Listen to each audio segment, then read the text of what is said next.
Oats, peas, beans, and barley grows. Oats, peas, beans, and barley grows. Can you and I or anyone know how oats, peas, beans, and Good barley morning. grows? Case and Hunter here. It's another, I guess we'll put this in our Simply Survival line of items.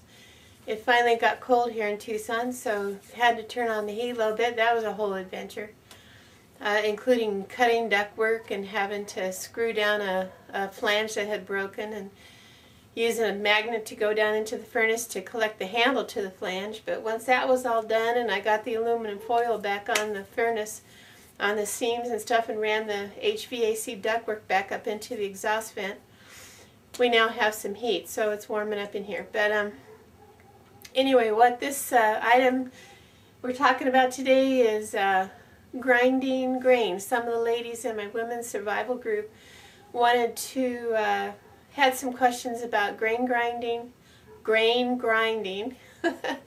and how to make multi-grain pancakes and waffles and multi-grain buns and things like that. So this morning I decided, since I haven't eaten breakfast yet, is to put it on video. We're going to be making some multi-grain pancakes.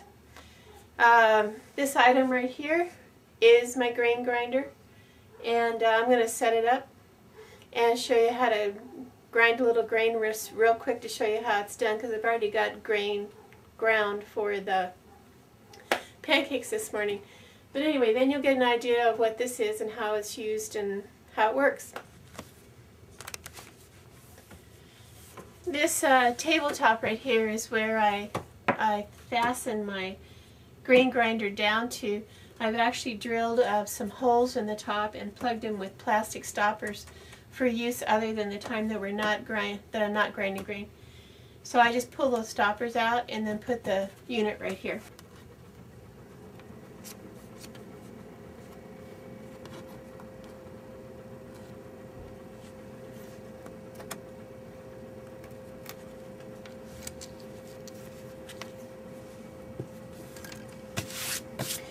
Okay, then our bolts will go right down into these holes. But I just drilled holes with my drill straight down through here for the bolts to fit. And I keep the bolts and everything together with the unit, so it's all handy.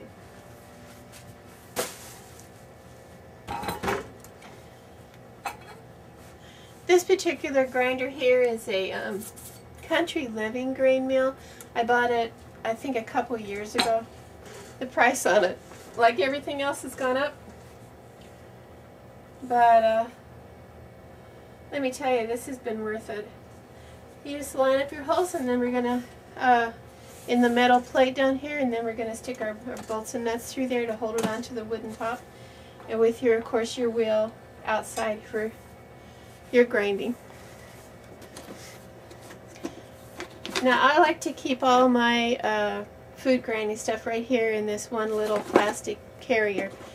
I have all my I put the grain in here that I grind, and that just slips right under your port that comes out this way. And there's the extra ordering instructions and things like that, so I don't lose the initial paperwork that came in with the grinder, in case I need to get new blades or whatever. And then in this little Tupperware thing, plasticware thing, is all my food grinding parts. And including the bolts for hooking the items onto there. I use this brush. It's a clean cosmetic brush to brush the grain out when I'm done. And then the extra, this is auger, a small auger for small parts. You can change it, and then of course any tools for changing things out. So we need the bolts and the wing nuts and the washers to install our grinder into the shelf. You have, and can you see that pretty well? You have your bolt, your main bolt, and this is maybe 4 inches long, about as long as my finger, a little longer. And you have two metal washers here, one on top. And then this rubber one goes next, because The rubber one will be sitting right up against the top of the grinder plate, and I don't want to scratch or crack it, so I make sure I have a little cush. Then you have another metal washer, and then your wing nut. And these two items, the wing nut and your second metal washer, actually goes under the counter underneath.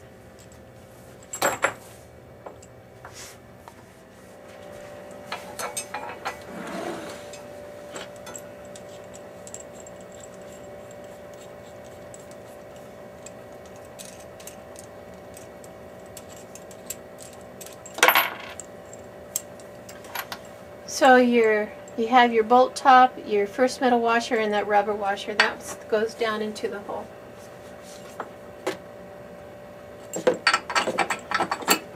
And then you come up underneath with your second metal washer and your wing nut.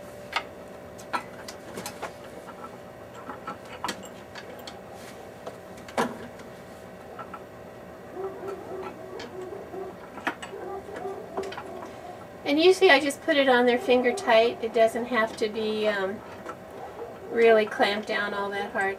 The finger tight has been fine. Even with the torque from the grinding that you put into it, I've never needed to go any stronger than that. Okay, finger tight. Okay, I'm going to do that 4 times. For me in my kitchen, I like to have things sort of readily available. So like for example on the top of this little cabinet here I have all of my dehydrated items and things like that. And they're all labeled where I got them from, the date I bought them, the date they expire. So that's pretty handy. And the same thing goes for within the cupboard. Inside of it I got another grinder. That's good for your mushy grains and stuff. You're going to make peanut butter and also make ham salad is good in there. That's a Corona grinder. And then down here I also have my items bagged up. My food grade DE, diatomaceous earth. I have everything listed. If it's baking soda, there's corn and spelt and whatever else in there that needs to be done. So let's see what can. Oh, and then up here, over here, this is real handy. I have all of these items, and these are all just. I bought special jars and I set them sideways, and like I have, for example, dried vegetables, all kinds, A through M. So your any vegetable that is in the range of A to M in there, I have it in here, and they're in secondary little baggies. Same thing. Here's N through Z for the rest of the dried vegetables. Dried fruits are in here, including that delicious papaya. Brown rices and all different kinds, mostly rices and barleys in here.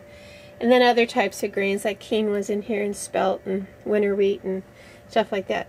So legumes are down in here, your beans and your peas and stuff. And then I have ready-made soup mixes in this one, and this is the moderately hot, and this is the knock your socks off hot for cold winter days. Now up here is what I was talking to the girls about before. After I grind the items, I actually put them in separate Tupperware. So, for example, here's barley that I ground into flour. Here's red beans that I ground into flour. Garbanzo. Here's cracked organic winter wheat, and on and on. So, come pancake time this morning, we're going to go into each one of these, and I have this little measuring cup, and we just scoop out 1 measuring cup of each different top grain. Then I take that one, and I'll show you what I do as we go along. So let's pick out something to grind today. Let's see. How about some kind of a bean? Because you can use beans. You think, oh, beans in pancakes? Well, yeah, but you use such a little bit of it. It doesn't really have a strong beany taste. It has mostly just a nice nutty flavor. We got some lentils in here. Now here's garbanzos. These were purchased on 11/6 and they're still good. So let's grind up some garbanzos for our pancakes today. Oats, peas, beans, and barley grows. Oats, peas, beans, and barley grows. Can you and I or anyone know how oats, peas, beans, and barley grows?